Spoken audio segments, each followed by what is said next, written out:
And welcome back to your Kingsport Chamberzone on location from the headquarters of Kingsport City Schools. Even though it's cold outside, it is time to start thinking about one of our favorite festivals that gets to take place right here in downtown Kingsport. It is coming up on Saturday, May the 14th.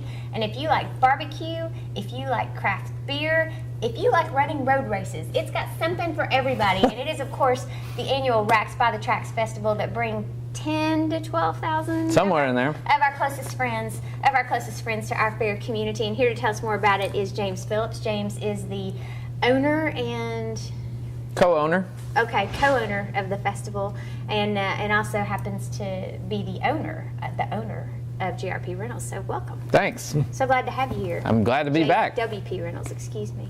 So give us an overview. I mean, the festival's been around for a really long time. I feel like a lot of people already know everything about it, but we could possibly have some viewers out there that have no idea what we're talking about. Well, this year is we are getting a lot of new customers, as I like to say, because of our headlining act. So yeah, this is the 9th year of the festival, which is incredible. Next year will be our 10th year, the same year as the Millennium Celebration for Kingsport. I know, it blows my mind. So it was started 9 years ago as a way to have something fun for young professionals to do, and then also to raise money for local nonprofits. And in that time, we went from just taking in cans for Second Harvest Food Bank to where we donate over $7,000 a year now to local nonprofits. That's wonderful. So it's a really, really great event, and it is very family friendly. It's free to come down to the area. The only thing you need a ticket for is if you want to go and do one of the events. So we welcome everybody to come down. Now, a big draw and a reason why you have 12,000 plus people is the entertainment that day, music all day long. And let's start with the headlining act, because this year it's a big name. Tell us about that. Yeah, so we've been working on the headliner this year for a year and a half, and we just announced at our press conference a few weeks ago that Marshall Tucker Band will be headlining this year. So definitely the biggest headliner we've ever had. We try and step it up each year, and we are really excited. And the way ticket sales are going right now, it seems everyone else is really excited, so we're good. Yeah. But in addition to the Marshall Tucker Band, you have acts performing all day long from beginning till the very end. So absolutely, yeah. We start with music starts at noon, and then it goes until 10 o'clock that night. So it's all day music. We've got local favorites Acoustifried and up and coming country artist Lance Stinson. And then one that I'm really, really excited about is we have the #1 Bon Jovi cover band in America coming. Wanted, the ultimate Bon Jovi cover band. So they're going to be a lot of fun, and they're playing a really long set, and so there's a lot of songs that people will know and sing along with. And I think people normally associate the festival, of course, with the great food that you have there, the barbecue and everything. But if you have people out there who like craft beers, this is really the place to be as well. Yeah, so we are actually the original Tri-Cities craft beer tasting, and so this is 9 years that we've been doing that, and we've grown and grown and grown with that. It's a 2,000 person tasting that sells out every year. We've added a few things here and there to it, like our high gravity tasting, and it's really a full event with over 70 beers that people can try, and it's you get little 4-ounce tastes, so you can sample many of them, and it doesn't affect you too bad, and it's a really fun tasting, and it's very unique. All of our beers that you can try at Racks. If you like them, you can go right over to Food City or Libation Station and pick them up. Oh, that's cool. And of course, if you've got the people out there who are like, well, I don't really like beer, you have a response to that, don't you? We do. Last year we added a wine tasting thanks to Reedy Creek.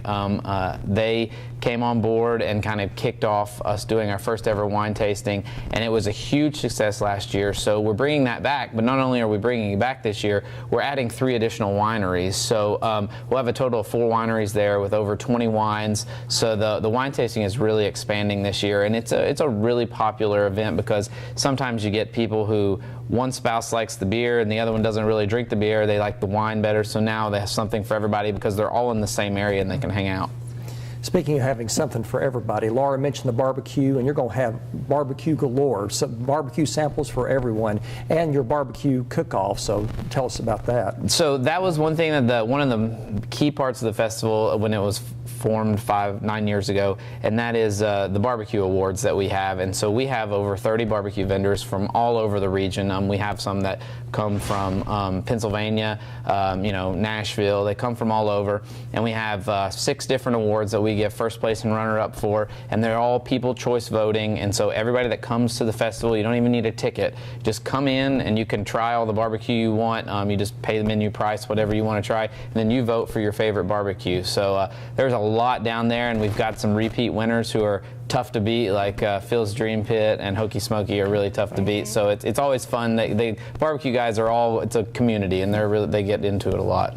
And if people don't like barbecue, and I can't imagine there's anyone out there who doesn't, but if people don't like barbecue, you also have a bunch of other food vendors. We do. Overall, we probably have 40, 45 food vendors there, so there's plenty of food besides barbecue that's there. We have a giant cooling station that we set up where it's a good place to come and you can get out of the weather and sit under the tent and eat. We have a couple of those on property, so anything anybody wants to eat there, they'll be able to find.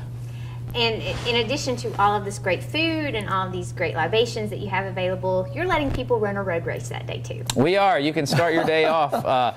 What we have is we have the SPF 5K and 10K, and 4 years ago, which blows my mind, we started the 5K race, and it is the fastest 5K race that our timer has ever timed.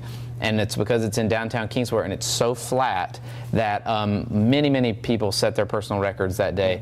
And so we last year added a 10K race, and so that was really popular. But then what we decided to do on top of that last year was we added the Boss Hog Challenge, and so we keep the barbecue theme going. But you can run the 10K race that morning, and then after you run that, there's about a 15-minute break, and you go back to the line, and then you run your 5K race after that. And so we had about 50 people last year do both races, and you get a special T-shirt, a special package for doing that. And then so we expect that to go up this year as people learn about it. And if anybody out there is like, I can't possibly do it, you can, because all of the food vendors are set up as the races start, and so basically you're just running for the smell. That's what you're doing. That's right. Just keeps you going. That's right. It makes it a little bit easier. Yeah.